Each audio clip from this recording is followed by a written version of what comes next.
ఇప్పుడు సోషల్ మీడియాలో ఎవరైనా సరే సార్ వీడియో చేయాలనుకుంటే కొంతమంది ఫేమ్ కోసం చేస్తారు, కొంతమంది డబ్బు కోసం చేస్తారు, కొంతమంది అవకాశం రాక అరే మనకంటూ ఒక ప్లాట్ఫామ్ ఉంది కదా మనం టాలెంట్ చూపించుకోవాలని స్టార్ట్ చేస్తారు. సో మీరు వీడియో ఎందుకు స్టార్ట్ చేశారు? బేసిక్గా చెప్పాలంటే ఇప్పుడు డబ్బు గురించి అయితే కాదు డెఫినెట్గా, ఎందుకంటే మేము చేసేది మ్యాక్సిమం ఎట్లా ఉంటుందంటే మేము చేసే కాన్సెప్ట్స్ దేవుడు అన్నావు కదా, ఆ దేవుడు అన్యాయం చేస్తాడు నాకు. గురు శిష్యులు ఇద్దరు అడవిలో నడుస్తూ పోతుంటారు. దారిలో గుమ్మడికాయ చెట్టు చూసి ఇంత పెద్ద గుమ్మడికాయకి కొన్ని రోజుల నుంచి చూస్తున్నా గౌతమి, మొదలెక్క మా అమ్మ మీద నాకు కంప్లైంట్ చేయట్లేదేంది? ఇంకా చెప్పాలంటే మొదటి కంటే ఇప్పుడే హ్యాపీగా ఉంటున్నట్టున్నావు. అవును చేసి. సో మీ వీడియోల వల్ల జనాలు మారుతారు అనుకుంటున్నారా మీరు? ఇప్పుడు మసాలా వీడియోలకు అలవాటు పడ్డ ప్రతి ఒక్కరు, లైక్ మీరు చెప్పారు ఈ normal video without content just road మీద వెళ్తే ఇలా పెడితేనే ల్యాక్స్లలో వ్యూస్ ఉంటాయి.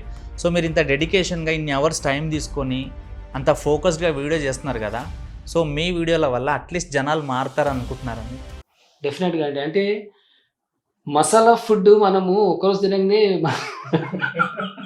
స్టమక్ అప్సెట్ అవుతుంది. దాని నెక్స్ట్ డే మళ్ళీ మనం పప్పు అన్నమే ప్రిఫర్ చేస్తాం.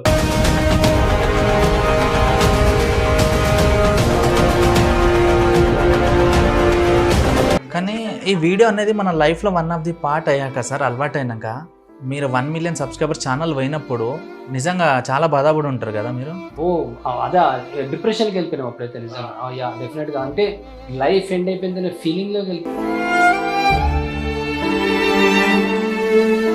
కాదు సార్, ఇప్పుడు అంటే మెసేజ్లు టెక్స్ట్లు స్టోరీలు పెట్టి ప్రపోజ్ చేస్తున్నారు, ఎక్స్ప్లెయిన్ చేస్తున్నారు, గ్రీటింగ్స్ ఇచ్చి అవి ఇచ్చి. సో మీరు ఎలా ప్రపోజ్ చేశారు మేడంకి? నేను బేకరీలో కూర్చోబెట్టి ఒక మాజా ఒక వెజ్ పఫ్ తినిపించి ప్రపోజ్ చేశాను. సో మా కోసం, మా ఆడియన్స్ కోసము మీరిద్దరు లైవ్లో ప్రపోజ్ చేసుకుంటే చూడాలని ఉంది.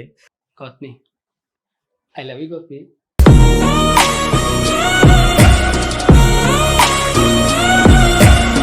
థ్యాంక్ యూ సో మచ్ చేసి.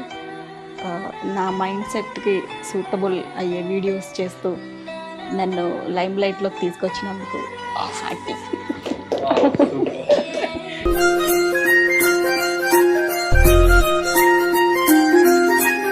ఎక్కువ ఏ విషయంలో ఇబ్బంది పడ్డారు సార్ మ్యారేజ్ అయినప్పటి నుంచి మీరు మ్యారేజ్ లైఫ్లో? మేజర్ ఇష్యూ వచ్చిందంటే కోవిడ్ టైంలో అండి. కోవిడ్లో నా బిజినెస్ క్లోజ్ అయిపోయింది. కోవిడ్ టైంలో మాత్రం వచ్చిన సమస్య అవుతుండేనో నా లైఫ్లో అన్నిటికీ పెద్ద సమస్య అదే ఉంది. మొత్తం అసలు రోడ్ మీదకి వచ్చేసినాం మేము లిటరలీ. అప్పుడు ఆ టైంలో అయితే ఇన్ఫాక్ట్ నేను సూసైడ్ చేసుకుందనే స్టేజ్లోకి వెళ్ళిపోయాను నేను.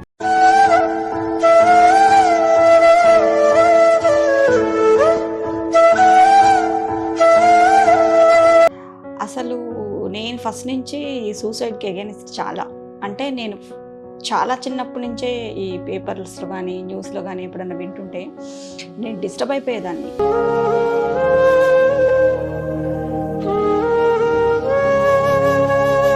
సార్ ఇప్పుడు మీరు అన్ని ఇంత ఫ్యామిలీ ఓరియంటెడ్ వీడియోలు చేస్తారు కదా, అప్పటి రోజులు ఎప్పుడైనా గుర్తు చేసుకుంటారు ఇలా కూర్చొని? అయ్యో అసలు ఎక్కువ అదే రోజులు మేము 90s లోనే ఆ ఫీలింగ్ నుంచి బయటికి రాలేము.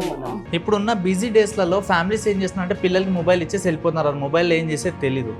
సో పేరెంట్స్కి వాళ్ళతో మంచి కమ్యూనికేషన్ ఉండాలి, పిల్లలు మంచిగా స్ట్రాంగ్ అవ్వాలంటే పేరెంట్స్ ఎలా ఉంటే బాగుంటుంది పిల్లల విషయంలో? డెఫినెట్గా ఎవ్రీ డే పేరెంట్స్తో పిల్లలు ఒక 1 hour డెఫినెట్గా స్పెండ్ చేయాలండి పిల్లలతో. 1 hour ఏం లేకుండా.